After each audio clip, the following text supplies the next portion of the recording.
ময়লা ফেলতে গিয়ে একটা বাচ্চার কান্নার শব্দ শুনে যখন চারপাশে তাকালাম, তখন ডাস্টবিনে একটা নবজাতক বাচ্চাকে দেখতে পেলাম। আমি সেই বাচ্চাকে নিয়ে বাড়িতে এলে আমার স্বামী আমাকে চরিত্রহীন বলে বাড়ি থেকে বের করে দেয়। এরপরে আমি বাচ্চাটাকে নিয়ে পাশের হাসপাতালে গেলাম। যখন ডাক্তার শিশুটিকে পরীক্ষা করল, তখন সে ভয় পেয়ে গেল, কারণ সেই বাচ্চার মধ্যে। নমস্কার বন্ধুরা, আপনাদের জানাই স্বাগতম। আবারও একটি সুন্দর হৃদয়স্পর্শী গল্প নিয়ে চলে এসেছি আপনাদের সামনে। গল্পটি শেষ পর্যন্ত ভালো করে শুনবেন। চলুন তাহলে শুরু করা যাক। আমার নাম টিনা, আমার বয়স 30 বছর। আমি সবেমাত্র রান্নাঘরের কাজ শেষ করে নিজের ঘরে এসে বসেছি। হঠাৎ করে আমার শাশুড়ির আওয়াজ আমার কানে এলে আমি তাড়াতাড়ি করে বাইরে বেরিয়ে এলাম। আমার শাশুড়ি এমন ছিল যাকে দেখে আমি ভয়ে ভয়ে থাকতাম। অন্যদিকে আমার স্বামী, যার রাগ সবসময় আমার উপরে চড়ে থাকতো, কারণ আমি বাদ ছিলাম। আমার বিয়ে পুরো 10 বছর হয়ে গেছে, কিন্তু ভগবান এখনও অবধি আমাকে কোনো সন্তান দেননি। এই কারণে আমার শ্বশুরবাড়ির লোকেদের ব্যবহার আমার সাথে খুব খারাপ ছিল। যখন আমি ঘর থেকে বাইরে এলাম, তখন সামনেই বারান্দায় আমার শাশুড়ি বসেছিল। সে আমাকে দেখেই বলল, এই অপয়া, তোকে আগেও বলেছি যে তুই অতিথিদের সামনে আসবি না, কিন্তু হয়তো তুই এখনও অবধি আমার কথা বুঝতে পারিসনি। সে রাগে ছটফট করছিল, আর আমি জড়সড় হয়ে মাথা নিচু করে নিলাম। এরপরে সে বলল, আসতে দে তোর স্বামীকে, তোকে ঠিক করাচ্ছি। তুই আমার জীবন বরবাদ করে দিয়েছিস, একটুও লজ্জা নেই তোর, তাই না? একটা মানুষ তোকে বলেছে এরকম করিস না, এখানে আসবি না, কিন্তু তুই ঘাড় দ্বারা মানুষের মতো সেই কাজই করবি যেটা তোকে মানা করা হবে। ভয়ে আমার দম বেরিয়ে যাচ্ছিল। আমি সংকুচিত হয়ে খুব নরম গলায় বললাম, মা, আমি তো শুধু চা নিয়ে এসেছিলাম। আপনি রান্নাঘরে কিভাবে আসতেন? আমি তো আপনার ভালোর জন্যই এটা করেছিলাম। আমি আর কিছু বলতাম তার আগেই তিনি আমার কথা কেটে বললেন, কোনো দরকার নেই আমার ভালো করার। তোর কারণে আমার বান্ধবীরা আমাকে এত কথা শোনাতে পেরেছে। শেষে সবাই আমাকে এটাই বুদ্ধি দিয়েছে যে কোনোভাবে এই বাজ মেয়ের থেকে ডিভোর্স করিয়ে ছেলের দ্বিতীয় বিয়ে দিয়ে দাও, যাতে আমরা সন্তানের মুখ দেখতে পারি। না জানি কিভাবে আমরা তোর মতো অপয়া মেয়েকে বাড়িতে নিয়ে এসেছি।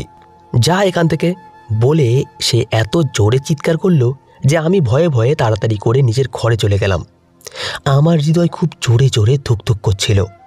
এ কেমন পরিস্থিতি আমার উপরে এসে গেছে। মাঝে মাঝে মনে হতো আমি নিজেকে শেষ করে নেই, কিন্তু মা বাবার কথা ভেবে আমি অসহায় হয়ে যেতাম। কেননা মা বলেছিল, যা কিছুই হয়ে যাক, তোকে নিজের সংসার বাঁচাতে হবে। ভালো মেয়েরা নিজের সংসার বাঁচিয়ে রাখে। এইটাই কারণ ছিল আমি আমার স্বামীর সমস্ত অত্যাচার আর শাশুড়ির সমস্ত কটু কথা সহ্য করতাম। কিছুক্ষণ পরে ঘরের দরজায় আওয়াজ হলো। নিশ্চয়ই আমার স্বামী এসেছে। তাই আমি তাড়াতাড়ি বাইরে এসে করুণ চোখে শাশুড়ির দিকে তাকালাম। সে বসে পান চিবাচ্ছিল। আমি দরজা খুলে দেখলাম আমার স্বামী দাঁড়িয়ে আছে। আমি তাকে ভেতরে আসার রাস্তা দিলাম, কিন্তু সে আমার দিকে রাগী চোখে তাকিয়ে ভেতরে ঢুকল। তার শুধু নিজের প্রয়োজনের সময় আমাকে নিয়ে মতলব ছিল, এছাড়া সে আমার দিকে তাকিয়েও দেখত না। আমি চুপচাপ রান্নাঘরে চলে গেলাম, আর তার জন্য জল নিয়ে এসে তার দিকে জলের গ্লাস এগিয়ে দিলাম। কিন্তু হঠাৎ সে জলের গ্লাস ফেলে দাঁড়িয়ে আমার চুল এত শক্ত করে হাতে ধরল যে আমার দম বেরিয়ে যাওয়ার মতো অবস্থা হয়ে গেল। সে আমার চুল টেনে বলল, মায়ের কথা তুই বুঝতে পারিস না, তাই না? তুই যদি আমার মায়ের কথায় গুরুত্ব না দিস, তাহলে আমি তোর পা ভেঙে দেব। এরপরে সে গম্ভীর গলায় বলল, যা এখান থেকে। আমি কান্না করতে করতে নিজের ঘরে চলে এলাম।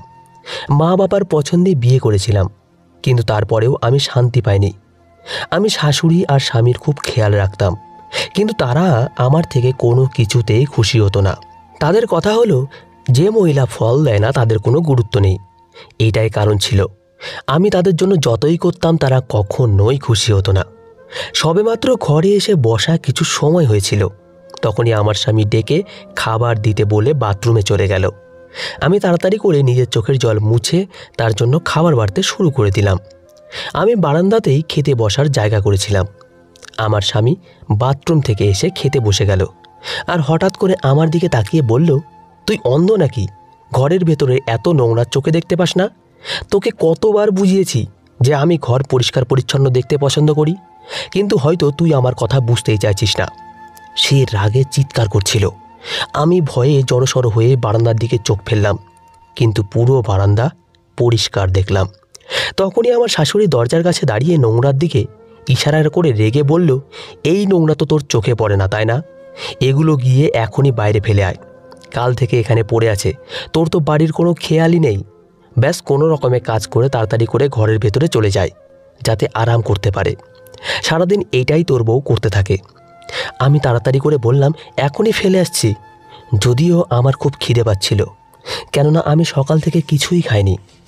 আমি ভেবেছিলাম দুপুরবেলা সবার সাথে খাবার খেয়ে নেব, কিন্তু এখন বাড়ির শান্তি বজায় রাখার জন্য চুপচাপ ফেলে আসায় ভালো মনে করলাম। আমি তাড়াতাড়ি ঘর থেকে ওড়না নিয়ে গায়ের উপরে দিয়ে ভালো করে সমস্ত নোংরা এক জায়গায় করে নোংরা ফেলার ডাস্টবিনের দিকে হাঁটতে শুরু করলাম।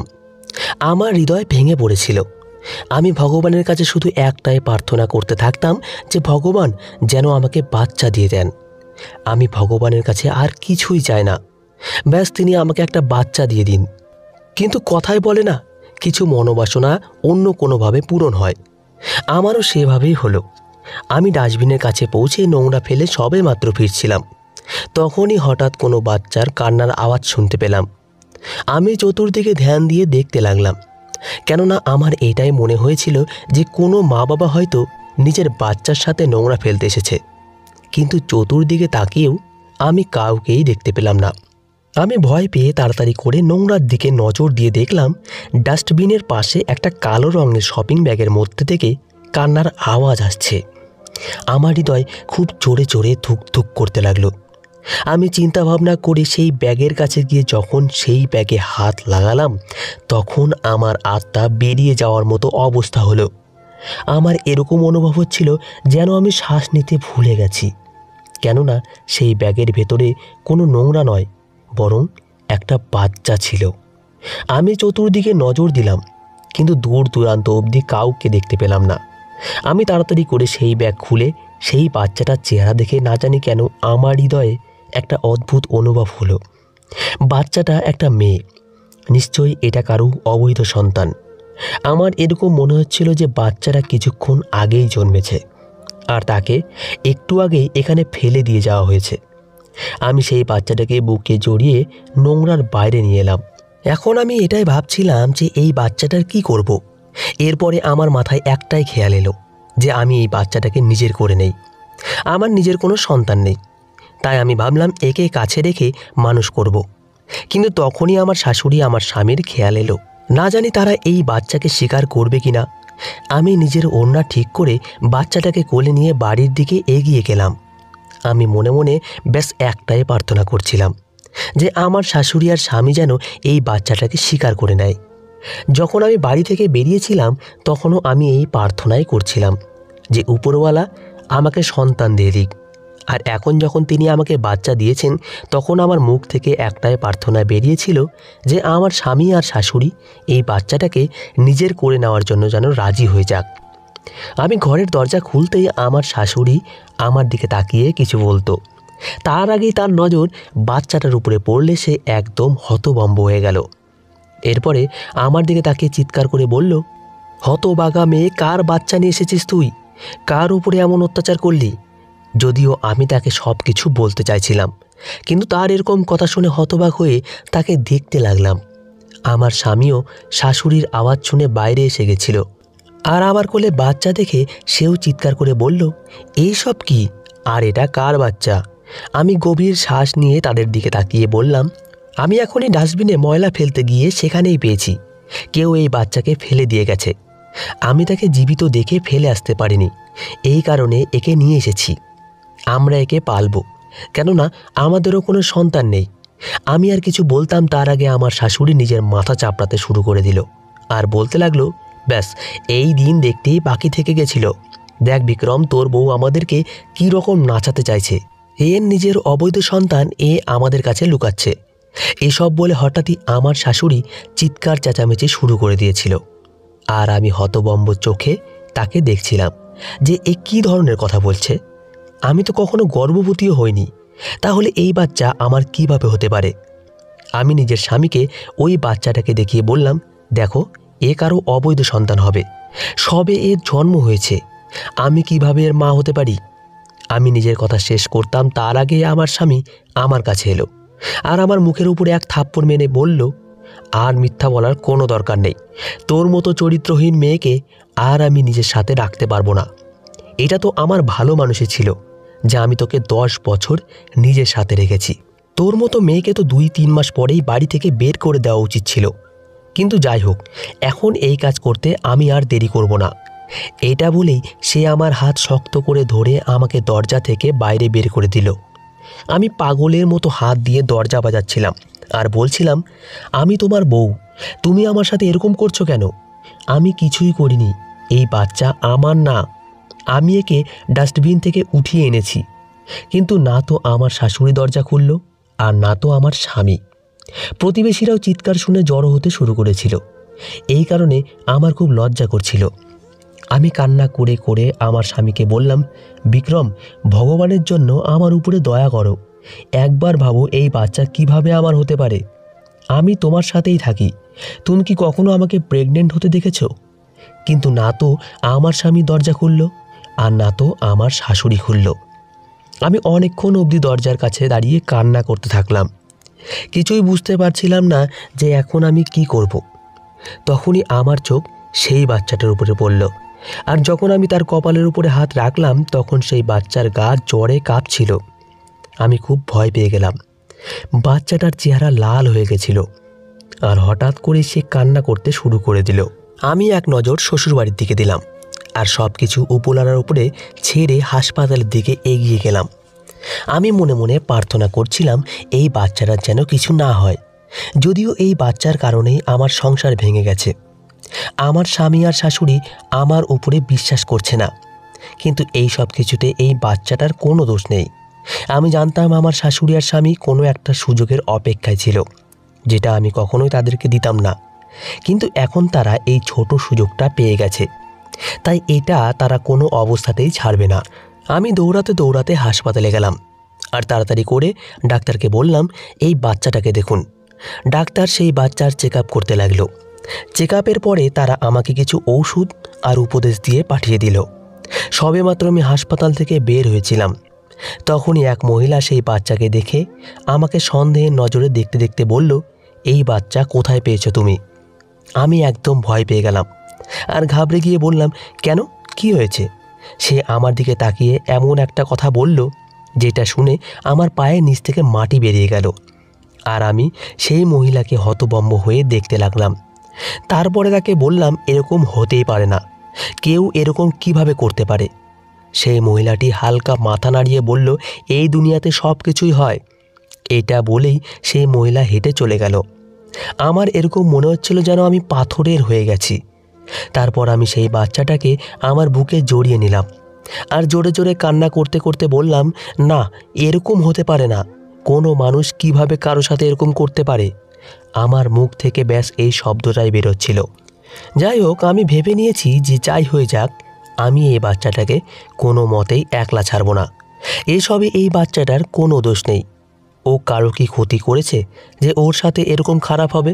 তারপর হঠাৎ করে আমার মাথায় এলো, আমিও তো কারো মেয়ে, কিন্তু আমার সাথে এত খারাপ কেন হলো? একটা নবজাতক বাচ্চা আমার কোলে, আর আমার স্বামীর কথা হলো আমি অসতী চরিত্রহীন। আমি বুঝতে পারছিলাম না যে আমার কোথায় যাওয়া উচিত, কেননা আমার মা বাবা আমার সাথ দিত না, কিন্তু আমার একমাত্র ঠিকানা তাদের বাড়িই ছিল। এই কারণে আমি তাদের বাড়ির দিকে এগিয়ে গেলাম আর ভগবানের কাছে প্রার্থনা করলাম যেন সব কিছু ঠিক হয়ে যায়। আমি এখন এই বাচ্চাটাকে মনে প্রাণে চাইতাম, কেননা সমস্ত মানুষেরই বেঁচে থাকার জন্য একটা অবলম্বন দরকার। আর না জানি কেন এই বাচ্চাটার ভেতরে আমি আমার অবলম্বন দেখতে পেলাম। ভেতরে এসেই আমার নজর আমার বুড়ো বাবার উপরে পড়ল, যে নিশ্চিত এখনই কাজ থেকে এসে বসেছিল। আমার মা রান্নাঘরে খাবার বানাচ্ছিল। যখন তার নজর আমার উপরে পড়ল, সে খুশি হয়ে আমার কাছে এলো। মা সবেমাত্র আমার গলা জড়িয়ে ধরত, তার আগেই তাদের নজর সেই বাচ্চাটার উপরে পড়ল আর সে হতবাক হয়ে আমাকে বলল, এই বাচ্চা কার? মা হয়তো এইটাই ভাবছিল যে আমি কোনো প্রতিবেশীর বাচ্চাকে নিজের সাথে নিয়ে এসেছি। কেননা আমার ছোটবেলা থেকেই বাচ্চাদের খুব শখ ছিল, কিন্তু উপরওয়ালা আমার এই প্রার্থনা কখনোই স্বীকার করেননি। আমি মায়ের দিকে তাকিয়ে বললাম, এটা আমার মেয়ে দিয়া। আমার কথা শুনে মা আত্মবিশ্বাসের নজরে আমাকে দেখতে লাগলো। বাবা যে সবেমাত্র কাজ থেকে এসে বসেছিল, আমার আওয়াজ শুনে সেও ঘরের বাইরে এসে আমার কথা শুনে কিছু সময়ের জন্য স্থির হয়ে গেল। এরপরে মা আমাকে বলল, কি বলছিস তুই? তোর মাথা ঠিক আছে তো? ধীরে ধীরে কিভাবে বাচ্চা পেলাম এবং বাচ্চা নিয়ে কি হয়েছে সেই ব্যাপারে তাদেরকে সমস্ত কথা বলে দিলাম। না হলে আমি আমার মা বাবাকে কখনোই এটা বলতাম না যে শ্বশুরবাড়ির ওরা আমার সাথে কী রকম ব্যবহার করে। সমস্ত কথা শুনে আমার মা হতবাক চোখে আমাকে দেখতে লাগলো। বাবা হঠাৎ করে বলল, তুই আমাদেরকে আগে বলিসনি কেন যে তোর শাশুড়ি আর তোর স্বামী তোর সাথে এরকম ব্যবহার করে? আমি এখনও তোর খরচ চালাতে পারবো, তোকে খাওয়াতে পড়াতে পারবো। আমি তোকে মন লাগিয়ে নিজের সংসার করতে বলেছিলাম, কিন্তু এর মানে এই না যে তুই না মরা অবধি ওখানে পড়ে থাকবি। আমি তো ভাবছিলাম আমার বাবা মা আমাকে বাড়ি থেকে বাইরে বের করে দেবে এবং আমাকে বলবে যে এই বাচ্চাকে ছেড়ে দে আর নিজের সংসারে ফিরে যা। কিন্তু বাবার এরকম রিয়াকশন দেখে আমার চোখে জল এসে গেল। সত্যিই মা বাবা আলাদাই হয়। এই দুনিয়াতে তাদের মতো না কেউ আছে আর না কেউ হবে। মাও আমার কাছে এসে আমার গলা জড়িয়ে ধরল। নিজের মায়ের এই স্পর্শ অনুভব করে আমার চোখ দিয়ে জল ঝরতে লাগলো। মা আমার চোখের জল মুছিয়ে দিয়ে বলল, মা, এমন মানুষদের জন্য চোখের জল ফেলিস না। যদি আমি জানতাম আমার মেয়ে এত কষ্টে আছে, তাহলে আমি কখনোই তোকে সেখানে থাকতে দিতাম না। হ্যাঁ, আমাদের আইডিয়া ছিল যে তারা হয়তো তোর সাথে ভালো ব্যবহার করে না, কিন্তু আমরা এটা জানতাম না যে তারা তোর সাথে চাকরের মতো ব্যবহার করে। এরপরে মা হাত বাড়িয়ে সেই ছোট বাচ্চাটার মাথায় হাত বুলালো আর বলল, খুবই সুন্দর তোর মেয়ে, উপরওয়ালা এর ভাগ্য ভালো করুক। এমনিতে কিছু জানতে পারলেই বাচ্চা কার? আমি মাথা নাতে হেলিয়ে দিলাম। তারপরে মাকে সেই সমস্ত কথা বলে দিলাম যেটা সেই অপরিচিত মহিলা আমাকে বলেছিল।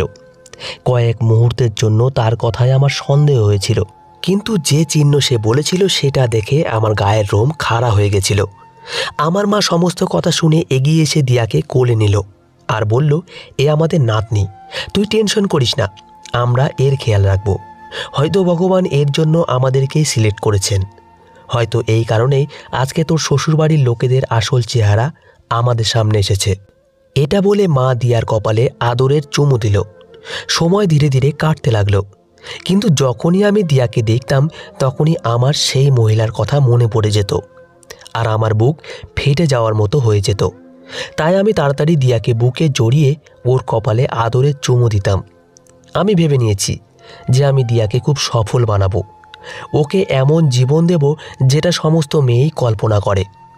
বাবা এখনও অবধি আমাদের সংসার চালাচ্ছিল, কিন্তু এখন আমি তার উপরে আর বোঝা হতে চাইতাম না। আজকে আমি বাবা মায়ের সঙ্গে এই ব্যাপারে কথা বলার জন্য তাদের ঘরে প্রবেশ করলাম। তারা দিয়ার সাথে খেলছিল। আমাকে দেখে বাবা আমাকে বসার জন্য বলল, যদিও আমি তার দিকে তাকিয়ে বললাম, তোমাদের সাথে আমার খুব প্রয়োজনীয় একটা কথা আছে। আমি জানি এই কথাটাতে তোমরা দুজন কষ্ট পাবে, কিন্তু বাবা এটাই বাস্তব। যখন এই দায়িত্ব আমি নিজের কাঁধে উঠিয়েছি, তখন এটা সততার সাথে পূরণ করা আমার দায়িত্ব। বাবা আমার কথা শুনে খুব ধ্যান দিয়ে আমাকে দেখতে লাগলো।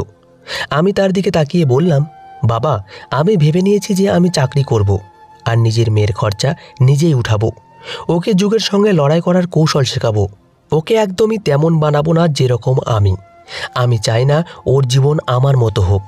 যদিও এ আমার পেটে জন্ম নেয়নি, কিন্তু এ আমার আত্মার অংশ। যখন আমি এর দায়িত্ব উঠিয়েছি, তখন আমি দুনিয়াকে দেখাবো যে আমি কিভাবে ওর দেখাশোনা করি, আর এই জিনিসটার জন্য আমাকে বাইরে বের হতেই হবে। বাবা আমার দিকে দেখে বলল, ঠিক আছে, যেরকম তোর ভালো মনে হয় তুই কর। তুই চাকরির খোঁজ কর। যদি তুই নিজের মন মতো চাকরি পেয়ে যাস তাহলে চাকরি কর, আমি তোকে আটকাবো না। বাবার কথা শুনে মা তাড়াতাড়ি বলল, এটা তুমি কী ধরনের কথা বলছো? আমাদের মেয়ে চাকরি করবে? এখনও এত খারাপ দিন আমাদের আসেনি। কিন্তু বাবা বলছিল, ও একদমই ঠিক বলছে। না জানি আমাদের জীবনের আর কয়দিন বাকি আছে। যখন আমরা এই দুনিয়া থেকে চলে যাব, তখন আমাদের মেয়ে কিভাবে এই দুনিয়াতে বাঁচবে? আর আমি জানি কয়েকদিন পরে আমার এই বুড়ো হাড্ডিতেও এত শক্তি থাকবে না যে আমি এই সংসার চালাতে পারবো। এখন মেয়েকেই সব কিছু করতে হবে। বাবার এসব কথা শুনে আমার চোখে জল চলে এলো। আমি চোখের জল মুছে ধীর পায়ে এগিয়ে বাবার গলা জড়িয়ে ধরলাম। সে এই সমস্ত কথা এই কারণে বলেছিল যাতে আমি ভিতর থেকে শক্ত হতে পারি। ধীরে ধীরে সময় কেটে যাচ্ছিল। আমার কাছে তেমন কোনো ডিগ্রি ছিল না, আমি শুধু মাধ্যমিক পাশ করেছিলাম। আমাকে সেই হিসেবেই নিজের জন্য একটা চাকরি খুঁজতে হবে। আমি এখন ধ্যান দিয়ে নিজের বন্ধুদের ব্যাপারে ভাবতে লাগলাম। 10 বছর তাদের সাথে আমার কোনো সম্পর্ক ছিল না, কেননা না আমার স্বামী আর না আমার শাশুড়ি আমাকে এই পারমিশন দিত যে আমি আমার পুরনো বন্ধুদের সাথে সম্পর্ক রাখি। আমি তাড়াতাড়ি করে বাড়ির টেলিফোন ডায়েরি বের করলাম আর আমার সেই বন্ধুকে ফোন করতে লাগলাম যে জীবনে সফল হয়েছে বলে আমি শুনেছিলাম। আমি সবার প্রথমে বিরাজকে ফোন করলাম, কারণ আমি শুনেছিলাম ও যে অফিসে কাজ করে সেখানে অনেককে চাকরি পাইয়ে দিয়েছে। আমি বিরাজকে ফোন করলে প্রথমে ও আমাকে চিনতে পারল না, কিন্তু যখন আমি খুব ভালোভাবে আমার পরিচয় দিলাম তখন ও আমাকে চিনতে পেরে খুশি হয়ে বলল, এতদিন কোথায় ছিলিস? তুই জানিস আমাদের বন্ধুদের মধ্যে কি হয়ে গেছে? আমি ওর কথা না শোনার মতো করে বললাম, বিরাজ, আমি তোর সঙ্গে দেখা করে একটা জরুরি কথা বলতে চাই। আমার জীবনে অনেক কিছু বদলে গেছে। এখন আমার একটা চাকরির খুব দরকার। যদি আমি সময় মতো চাকরি না পাই তাহলে খুব সমস্যায় পড়ে যাব। আমি আর কিছু বলার আগেই ও বলল, আচ্ছা, তুই মাধ্যমিকের পরে আর পড়াশোনা করেছিলি? আমি ওকে আমার পড়াশোনার ব্যাপারে সমস্ত কথা বললাম। ও আমার সমস্ত কথা শুনে বলল, তোর জন্য তেমন কোনো ভালো কাজ তো হবে না, তবে একটা কাজ আছে। আমাদের কোম্পানিতে প্যাকিংয়ের কাজ হচ্ছে। যদি তুই বলিস তাহলে আমি তোকে সেখানে লাগিয়ে দিতে পারি। আমি সঙ্গে সঙ্গে বললাম, সেখানকার বেতন কত হবে? ও বলল, শুরুতে তোকে 10,000 টাকা দেওয়া হবে, তবে হ্যাঁ, যদি তোর কাজ তাদের ভালো লাগে তাহলে বেতন বাড়িয়ে দেওয়া হবে। আমি তাড়াতাড়ি ভগবানকে ধন্যবাদ দিলাম, কারণ কিছু না হওয়ার থেকে কিছু হওয়া অনেক ভালো। তাই আমি এই কাজের জন্য তাড়াতাড়ি হ্যাঁ বলে দিলাম। পরের দিন আমার মেয়ের সমস্ত দায়িত্ব বাবা মায়ের উপর দিয়ে আমি এই চাকরির উদ্দেশ্যে বেরিয়ে গেলাম। আমার হৃদয় অনেক দ্বন্দ্বের শিকার হচ্ছিল। আমার ভয় করছিল, কেননা আজকের আগে আমি কখনোই চাকরির জন্য বাড়ির বাইরে পা রাখিনি। বিয়ের আগে বাবাই আমার সমস্ত প্রয়োজন পূরণ করত, আর বিয়ের পরে স্বামী। কিন্তু এখন আমি নিজের যোগ্যতায় কিছু করতে যাচ্ছি। এই কারণে আমি খুব ভয়ে ভয়ে ছিলাম। আমি একটা লম্বা দূরত্ব যাওয়ার পরে বিরাজের কারখানাতে পৌঁছে গেলাম। ও সেখানে ম্যানেজারের কাজ করত, কিন্তু ও অন্য ডিপার্টমেন্টে কাজ করত। ও আমাকে দেখে হাত মেলালো আর অবাক হয়ে বলল, তোকে অনেক বছর পর দেখলাম, তুই কেমন আছিস? আমি হালকা মাথা নাড়ালাম। বিরাজকে দেখে আমার স্কুল জীবনের কথা মনে পড়ে গেল। আমি ওকে আমার উপরে ঘটা সমস্ত কাহিনী বলতে শুরু করলাম। সমস্ত কিছু শুনে বিরাজ হতবাক নজরে আমাকে দেখল আর বলল, তোর টেনশন নেওয়ার দরকার নেই, আমার দিক থেকে যতটা সম্ভব তোর জন্য আমি করব। আমি ভগবানকে ধন্যবাদ দিলাম। আর সঠিক সময় আমার বিরাজের খেয়াল এসেছিল, না হলে না জানি চাকরির জন্য আমাকে কোথায় কোথায় ঘুরতে হতো। এখন আমি প্রতিদিন নিয়ম করে সেখানে কাজ করতে লাগলাম। সময় খুব তাড়াতাড়ি কেটে যাচ্ছিল। আমার এই কাজ করা 6 মাস হয়ে গেছে। এই 6 মাস বিরাজ আমাকে সমস্ত জিনিস শিখিয়েছিল। এছাড়াও কোম্পানিতে আমার অনেক বন্ধু হয়ে গেছিল। আজকে আমি ওভারটাইম করে খুব ক্লান্ত হয়ে বাড়িতে ফিরছি, কেননা মেয়ের শরীর খারাপ ছিল। এজন্য আমার কিছু টাকার দরকার। বাড়িতে ফিরে মা বাবাকে চিন্তিত মুখে বসে থাকতে দেখলাম, আর মেয়ে নিচে শুয়ে খেলছিল। আমি মাকে বললাম, কি হয়েছে, তোমাকে এত টেনশনে মনে হচ্ছে কেন? আমার আওয়াজ শুনে মায়ের হুঁশ ফিরল, আর তার চোখ থেকে ঝরঝর করে জল পড়তে লাগলো। এদিকে বাবা মাথা নিচু করে চুপচাপ বসেছিল। এসব দেখে আমি আরও বেশি ঘাবড়ে গেলাম, আর তাড়াতাড়ি করে মায়ের কাছে গিয়ে বললাম, কি এমন হয়েছে যে তুমি কান্না করছো? তখন সে হঠাৎ করে দাঁড়িয়ে আমাকে নিজের বুকে জড়িয়ে আরও জোরে জোরে কান্না করতে লাগলো। এসব দেখে এখন আমার হাত পা কাঁপছিল। না জানি এমন কি হয়েছে যে সে এত বেশি কান্না করছে। আমি তাকে ঝাঁকি দিয়ে তার চোখের দিকে তাকিয়ে বললাম, কি হয়েছে বলো আমাকে, ভগবানের জন্য এরকম কান্না করে আমাকে টেনশনে ফেলে দিও না। এ কথা শুনে মা নিজের চোখের জল মুছল, আর হঠাৎ করে একটা কাগজ আমার থেকে এগিয়ে দিল। আমি বাবার দিকে দেখে যখন সেই কাগজ খুললাম তখন এরকম মনে হলো যেন আমার হৃদয় মরে গেছে। আমি নিঃশ্বাস নিতে ভুলে গেছি। যদিও আমি বিক্রমকে ছেড়ে দিয়েছিলাম আর ওর বাড়ি থেকে বেরিয়ে এসেছিলাম, কিন্তু আমি কখনোই ভাবিনি যে আমার বিয়ে ওর সঙ্গে শেষ হয়ে যাবে। ও আমাকে ডিভোর্সনামা পাঠিয়েছে। আমি সেখানে মাথায় হাত দিয়ে বসে পড়েছিলাম। এটা কেমন পরীক্ষা আমার সামনে এসে পড়েছে। অনেকক্ষণ আমি হতভম্ব হয়ে বসে রইলাম।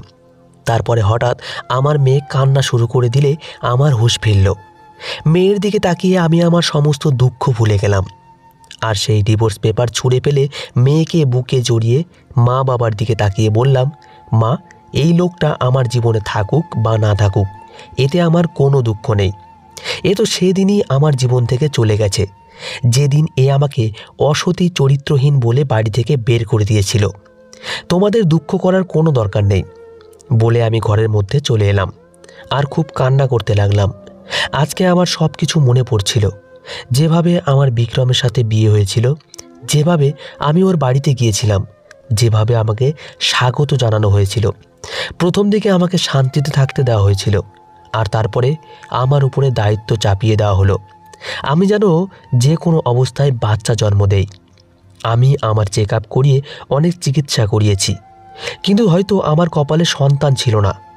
সবেমাত্র আমি এই সব জিনিসের ব্যাপারে চিন্তা করছিলাম, তখনই হঠাৎ বাইরের দরজায় টোকা পড়ল। কিছুক্ষণ পরেই এমন আওয়াজ এলো যেন ঘরের ভেতরে অনেক লোক ঢুকে পড়ছে। আমি তাড়াতাড়ি করে আমার মেয়েকে কোলে নিয়ে বাইরে বেরিয়ে এলাম। সামনে একটা স্যুট বুট পরা লোক দাঁড়িয়ে। তাকে দেখে চিন্তিত মনে হচ্ছিল। তার মুখে উদাস ভাব ফুটে উঠেছিল। আমাকে দেখে হঠাৎ করে সে আমার কাছে এসে আমার মেয়ে দিয়াকে আমার কাছ থেকে ছিনিয়ে নিতে চাইল। আমি হতবাক হয়ে সেই লোকটাকে দেখছিলাম যে এ কী করছে, এ আমার থেকে আমার দিয়াকে কিভাবে ছিনিয়ে নিতে পারে। এরপরে সে আমার দিকে তাকিয়ে বলল, আমার নাম কুণাল আর এটা আমার মেয়ে। এই কথা শুনে আমি তাকে হতভম্ব চোখে দেখতে দেখতে বললাম, মাথা ঠিক আছে তো আপনার? এরপরে সে আমাকে এমন একটা কথা বলল যেটা শুনে আমি পাথরের মতো শক্ত হয়ে গেলাম। সেই মহিলার কথা আর এই লোকটার কথা একদম একই রকম ছিল। সেই দিন সেই মহিলার সঙ্গে আমার যখন দেখা হয়েছিল, তখন সে বলেছিল এই মেয়েটা একটা বড়লোক বাড়ির মেয়ে, কিন্তু এর মা একজন বাজারি মেয়ে।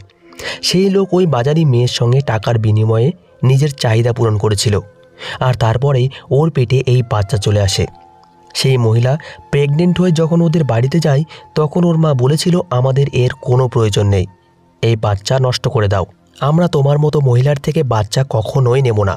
তারপরে এই মহিলা হাসপাতালে বাচ্চার জন্ম দিয়ে বাচ্চাকে কালো শপিং ব্যাগের মধ্যে ভরে ডাস্টবিনে ফেলে দিয়ে চলে যায়। আমার বাচ্চার পিঠে জন্মের যে চিহ্ন ছিল, সেটা যখন এই লোকটা আমাকে বলে, তখন আমি হতভম্ব হয়ে মাটিতে বসে পড়ি। এরপরে হঠাৎ করে আমি সেই লোকটার পা ধরে জোরে জোরে কান্না করতে লাগলাম, আর তার দিকে তাকিয়ে নরম গলায় বললাম, ভগবানের জন্য আমার উপর এরকম অত্যাচার করবেন না। আপনার বাড়ির লোকেরা এই বাচ্চাকে কখনোই স্বীকার করবে না, একে নিয়ে যাবেন না। আপনাদের বাড়ির কেউ একে ভালোবাসবে না, তাই প্লিজ আমার মেয়েকে আমাকে দিয়ে দিন। আমি একে মানুষ করব। একে পাওয়ার কারণে আমি আমার সংসারও নষ্ট করে দিয়েছি। আমার কাছে এখন এ ছাড়া কিছুই নেই।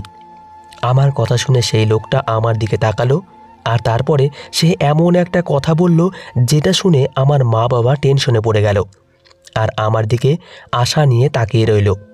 সেই লোকটা আমার দিকে তাকিয়ে বলেছিল যে তুমি যদি আমার মেয়েকে এতই ভালোবাসো, আর তুমি যখন নিজের সংসারও নষ্ট করে নিয়েছো, তাই যদি একে নিজের কাছে রাখতে চাও, তাহলে এখনই আমাকে বিয়ে করে নাও। আমি তোমাকে একটা সুন্দর জীবন দেব, ব্যাস পরিবর্তে তুমি আমাকে তোমার সততা দিও। যদি তোমার মেয়ে যাকে তুমি দিয়া বলছো তা লালন পালন করতে চাও, তাহলে আমার কথায় রাজি হয়ে যাও বলে সে নিজের হাত আমার দিকে এগিয়ে দিল। আমি খুব টেনশনে পড়ে গেলাম। আমার কাছে এখন কিছুই বেঁচে নেই। বিক্রম আমাকে ছেড়ে দিয়েছিল, মা বাবার সাহারা ছিল, কিন্তু তাদের মধ্যেও এতটা শক্তি নেই যে তারা আমার মতো মেয়েকে সারা জীবন রক্ষা করতে পারে। আর এখন যে ভালোবাসা আমার দিয়ার সাথে হয়ে গেছিল, তার কোনো তুলনায় ছিল না। যদিও সে আমার পেটের সন্তান না, কিন্তু যে সম্পর্ক দিয়ার সাথে হয়ে গেছিল সেটা কোনো ভাষায় প্রকাশ করা যাবে না। আমি নিজের চোখ বন্ধ করে নিলাম, আর কিছু একটা ভেবে নিজের হাত সেই অচেনা লোকটার হাতে দিয়ে বুঝলাম সে সত্যি সত্যি আমাকে সেই সময়ে বিয়ে করে নিল, আর নিজের সাথে করে আমাকে তার বাড়িতে নিয়ে গেল। আমার বাবা মা আমাকে অনেক অনেক আশীর্বাদ করেছিল, তাদের ব্যাস এটাই প্রার্থনা ছিল যে এই লোকটা তাদের মেয়ের খেয়াল রাখুক। আমি তার বাংলো দেখে চমকে উঠেছিলাম, আর আমি বুঝে গেছিলাম যে আমাকে এখানে শুধু এক অনাথ বাচ্চার মায়ের দায়িত্ব পালন করতে হবে। যদিও এতেও আমার কোনো অসুবিধা ছিল না, কিন্তু ওরকম হলো না। কুণাল আমাকে অনেক সম্মান দিল আর আমাকে অনেক অনেক ভালোবাসা দিয়েছিল। কয়েকদিন পরে আমার এই কথাটা অনুভব হয়ে গেছিল যে কুণাল সেই বাজারি মেয়ের পেটে বাচ্চা অবশ্যই দিয়েছিল, কিন্তু ও জানতো না যে ও বাবা হতে যাচ্ছে। আর যে সময় মেয়েটা ওর বাড়িতে এসেছিল তখন ও বাড়িতে ছিল না, ওর মাই তাকে বাড়ি থেকে বের করে দিয়েছিল। কিন্তু যখন ও এই জিনিসটা জানতে পারে যে ওর মেয়ে হয়েছে আর তাকে আমি পালছি আর তাকে একটা সুন্দর জীবন দিচ্ছি, আর ওর মেয়ের কারণে নিজের সংসারও নষ্ট করে নিয়েছি, তখন সেই সময় ও সিদ্ধান্ত করে নিয়েছিল যে ও আমাকে নিজের স্ত্রী করে নেবে। এখন আমি, কুণাল আর আমার মেয়ে দিয়ার সাথে সুন্দর একটা জীবন কাটাচ্ছি। আর আমি খুব খুশি যে আমার জীবনে এত ভালো একজন মানুষ এসেছে। বন্ধুরা, আজকের গল্পটি এই পর্যন্তই। গল্পটি আশা করি আপনাদের খুব খুব ভালো লেগেছে। গল্পটি ভালো লেগে থাকলে অবশ্যই একটি লাইক করবেন। ধন্যবাদ সবাইকে। ভালো থাকবেন, পাশে থাকবেন।